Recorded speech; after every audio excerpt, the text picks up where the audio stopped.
Энэ болохоор юуны хэсэгт орж ирж байгаа байлаа? А болон Г байрны дулааны үүслийн хэсэгт орж ирж байгаа. Бүр 88 оноос хойш огт юм солигдоогүй. Энэ шугамуд одоо эднэр тийм ээ. Танигсандоо маш ингэж нингэрсэн.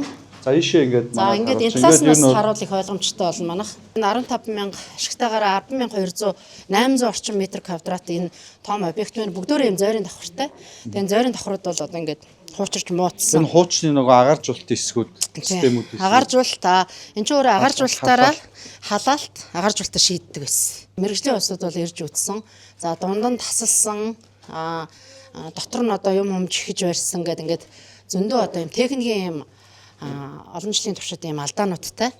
Тэгэхээр энийг одоо бид нар хэрхэн яаж ажилуулах вэ гэдгийг дээр бас мэргэжлийн усудаас зөвлөгөө авч байгаа. Одоо тэр шугамуудыг харж жишээлбэл агаржуулалтын голгол шугамууд ингээд тастаа хайцсан байх жишээ нь тий. Өвөл нь болохоор халуун агаар, зун нь болохоор хүнтаагаар ингээд доош нь ингээд тэгсэн системээр шийддэг байсан. Одоо ингээд энэ бол яг 1988 онд бол нэлээд орчин үеийг шинжлэх ийм систем төлөвлөд ашиглаж байсан. Одоо бол энэ урсгал засварын ингээд нормтой хугацаанд нийлүүлээ зарлан гараад хийх шаардлагатай. Тэгэхээр одоо ер нь бол ихцэр хийх цаг нь болсон 40 жил 38 жил 38 жил. Энэ одоо агаржуулах системийн талаар хахад ингээд ажилтгүйсээ болоод соёлын төвөргөнд байгаа байгууллагуудаа зориултын агаржуулалт явагдав. Инженер хүчил төвөрчин дутагдaltaа орно. Халаалт нь мууцсан сийгэлттэй, цахилгааны үргэлж асуудалтай.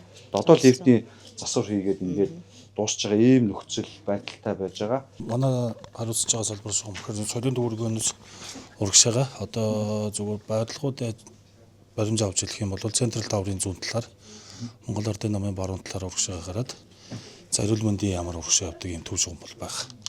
За тэн дээр одоо үндсэн анхны хэрэглэгч нь бол соёлын төвөрг орчим их. Дээрээс нь нэмэгдээд одоо энэ үсгэл төрөөлгээд одоо энэ өндөр нүүр баригдсан сүүлийн үед баригдсан орон сууцнууд зочд буудлууд бүгд энэ лөө холбогдсон байна.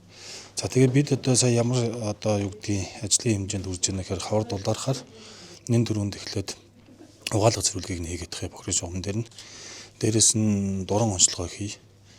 Тэгээ онцлогоо хийгээд ирэхээр үнэхээр яг шугам сүлжээний даац маань ачаал маань хөрөлцөхгүй байна уу? Ил фэйсбүүкээс ашиглалтаас болоод одоо бохирдсон барьсан одоо энэ дэр ч одоо хоол үйлдвэрлэлүүд ресторантай газруу зөндөө байгаа. Сая яаж яхад шинэ байгууллагууд одоо энэ хажууд бол хойшоо бүлүүмөө наашаа энэ арт галерей дээр эднэрээс гарч ирж байгаа одоо юу гэдгийг өөх тосноос хамааралтай бас диаметр багассан барьсан юмнууд байх нь уклааны алдагдлал хэвгээ юмнууд байх нь энийг үзээд тэгээд 4 сарын 15 гэхэд ерөнхийдөө хонш гараад ирчих бах хийх ажил руу тодорхой болчих бах.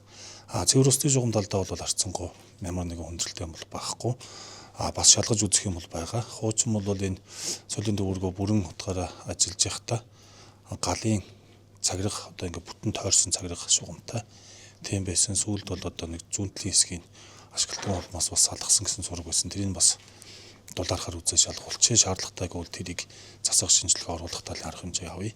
Дөрөвс үш цэвэр ус талдаа энэ 300-ийн шугамд учраас ямар нэгэн усны даралтын хүрэлцээ дутагдал гэх юм бол харцангуй гаргаагүй.